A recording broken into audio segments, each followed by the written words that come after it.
NCP Ajit Pawar गुट के कद्दावर नेता बाबा सिद्दीकी अब नहीं रहे। कुछ हमलावरों ने उन्हें अपना शिकार बना डाला। मामले में लॉरेंस बिश्नोई गैंग का हाथ होने की चर्चाएं हैं, जिसने सलमान खान को भी ठिकाने लगाने की घुड़की दी थी। बाबा सिद्दीकी महाराष्ट्र की राजनीति में क्या कद रखते थे और बॉलीवुड तक उनकी कैसी गहरी पैठ थी, यह उनके हत्याकांड के बाद जगजाहिर हो गया है। पूरे बॉलीवुड को जैसे सदमा सा लग गया है। इस घड़ी में उनके परिवार से मिलने वालों में बड़ी संख्या में बॉलीवुड के सितारे भी शामिल हैं। बेहद हाई प्रोफाइल छवि और बेहद लग्जरी लाइफस्टाइल जीने वाले बाबा सिद्दीकी इतने रसूखदार बने कैसे, ये भी बड़ा ही दिलचस्प है।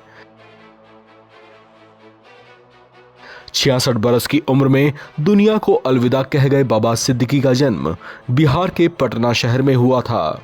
इनका पुश्तैनी घर बिहार के गोपालगंज जिले में है, जिसे छोड़कर वे दशकों पहले मुंबई चले आए थे।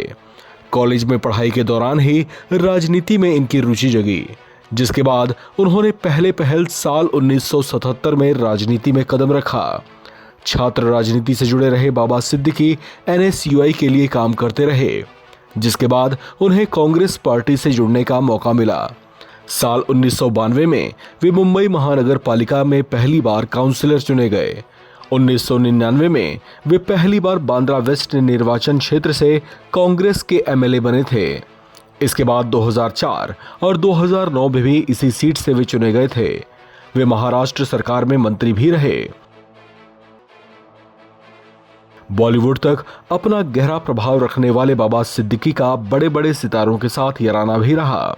कहा जाता है कि सलमान खान और शाहरुख खान के संबंधों में जब बहुत ज्यादा दरार पड़ गई थी, तो इन्होंने ही दोनों में फिर से दोस्ती कराई थी।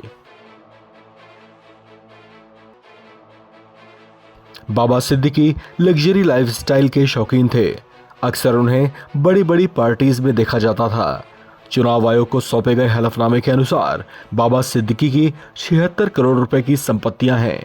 हालांकि उनकी वास्तविक संपत्ति के बारे में सटीक जानकारी अब तक नहीं मिल पाई है, लेकिन साल 2018 में ईडी ने सिद्दीकी से जुड़ी 462 करोड़ रुपए की संपत्तियां जब्त की थीं। ईडी ने मुंबई में सिद्दीकी और पिरामिड डेवलपर से लगभग 462 करोड़ रुपए के 33 फ्लैट जब्त किए थे।